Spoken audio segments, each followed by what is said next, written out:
Today, in a tribute to one of Detroit's greatest cars, we'll build the ultimate 55 Chevy from start to finish in this edition of Great Builds.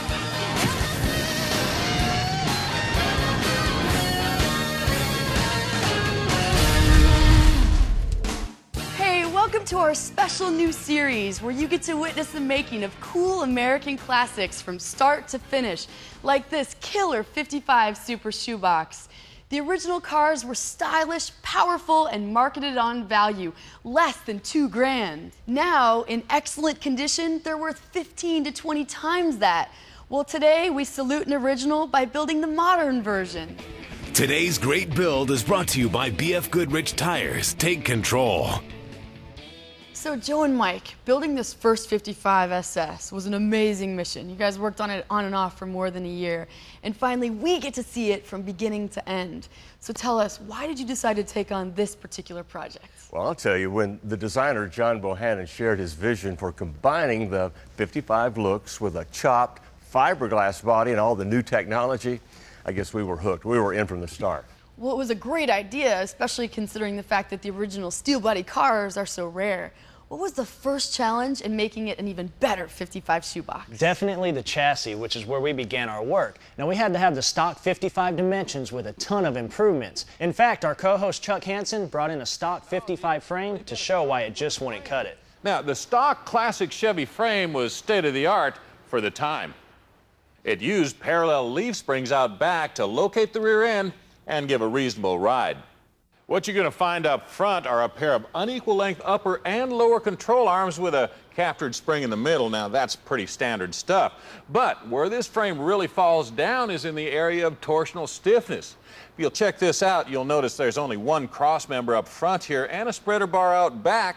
But what that does is allows the frame to really flex, and it also keeps a lot of the weight right up here on the front of the car. Obviously, a lot of room for improvement. That's why for the foundation of our 55, we're going with this new GT Sport chassis from Art Morrison. This is the way it ships out the door, by the way. It starts out life, though, as a computer-designed 2x4 mandrel bent frame that's jig welded with mounts for the transmission, the engine, and of course the core support. And like the original, it features a front cross member, but a lot of the weight's been taken off this front end.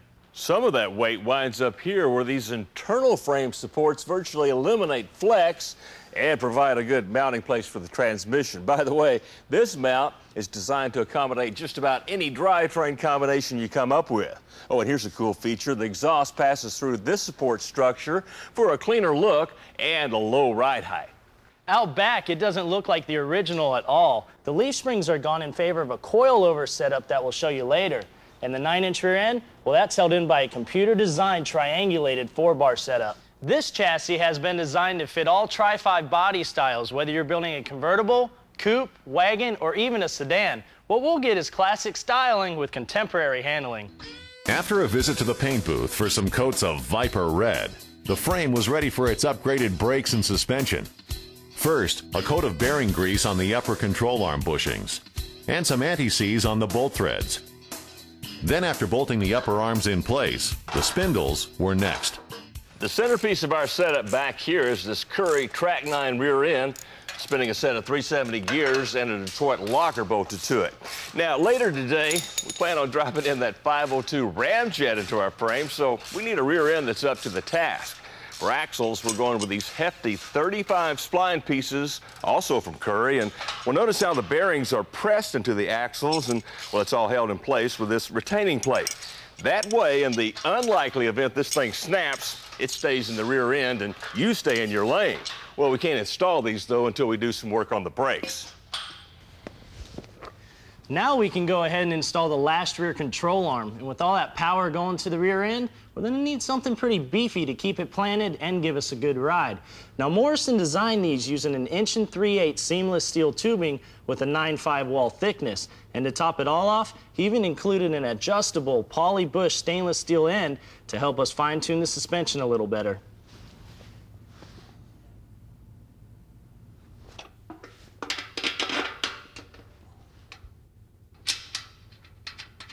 We're using strange coilovers out back too, and one of the nice things that I like is you can get the springs in a variety of rates here to help compensate for the suspension load. Now that's really going to come into play later on when we show you the fiberglass body we're going to bolt onto the frame. Now here's something else I really like too. You can actually control the ride height by adjusting on these nuts right here, and this knob controls your ride quality. Now, if you remember, we used Wilwood brakes up front, and we're going to follow up with a set of their Dynalite Pro rear brakes out back here. These are designed for the street with an integral parking brake, and these 12-inch rotors come with an internal drum that makes it all work. Now, for calipers, we're going to go with this 4-piston design that will also fill with those polymatrix pads. Now, you might notice here that I've already got the parking brake pre-assembled to the caliper bracket, and this thing gets bolted up first. Next, Joe slides in the axle, followed by the retainer plate. Next is the rotor. And finally, the caliper.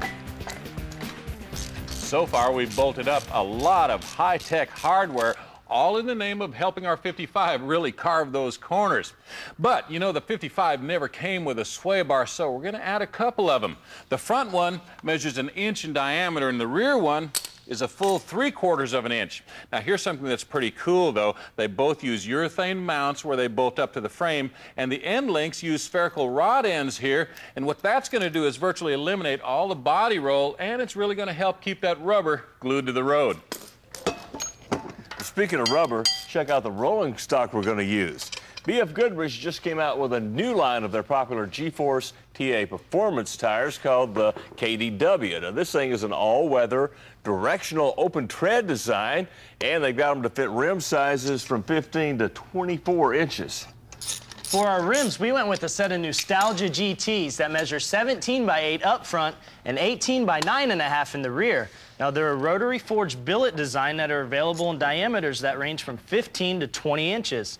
Now, you can get them polished like we have here or with a gray powder-coated center. Yeah, well, like our 55, these wheels are a timeless design with an up-to-the-minute twist that allows us to run high-tech rubber. In case you're wondering about the sizes, back here we've got a 285/60 R18, and here we've got a 225/45/17 that goes up front. Now, Mike, I'm keeping track of the big pieces. What does the chassis sell for? Well, for what you get, it's worth every penny. You get the frame, coilover suspension, spindles, rack and pinions, sway bars, 9-inch rear housing, and a 4-link setup for under 11 grand. Seems like a darn good deal to me. Real good deal. Now, to keep our project glued to the road, celebrity car builder Bobby Alloway is going to join us to talk rubber as our great build of the 55 Chevy continues. And coming up, a look back at the Chevy engine that started a dynasty. Chevy offered the 55 in many versions: utility sedan, club coupe, sports coupe, convertible, 2-door wagons, 2 4-door sedans, 3 2-door sedans, and 3 4-door sedans. A total of 14 different models. Welcome back to Great Builds, where we're building the ultimate 55 Chevy Street Machine.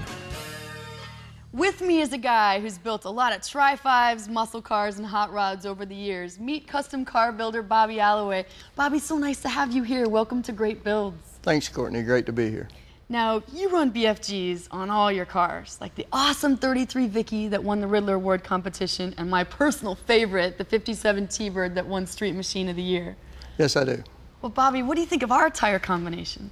Your wheel and tire combination on this 55 really makes it pop. Courtney, I think it's great with the sort of modern theme of the car. The aggressive KDW tread design really works good with that car. What about when that 502 lights them up? Can they handle it? Well, yeah, B.F. Goodrich has been real good with helping us make up for some of our mistakes that we make by over horsepowering the cars, and helps us get the power to the ground. You remember, in its day, that car was just shy of 200 horsepower, and now you've put 502 horsepower in it. When you're building a classic American car, then a classic American tire is what you need to put on that car. That's right. And speaking of American performance, 55 was also the first year for a revolutionary new Chevy V8.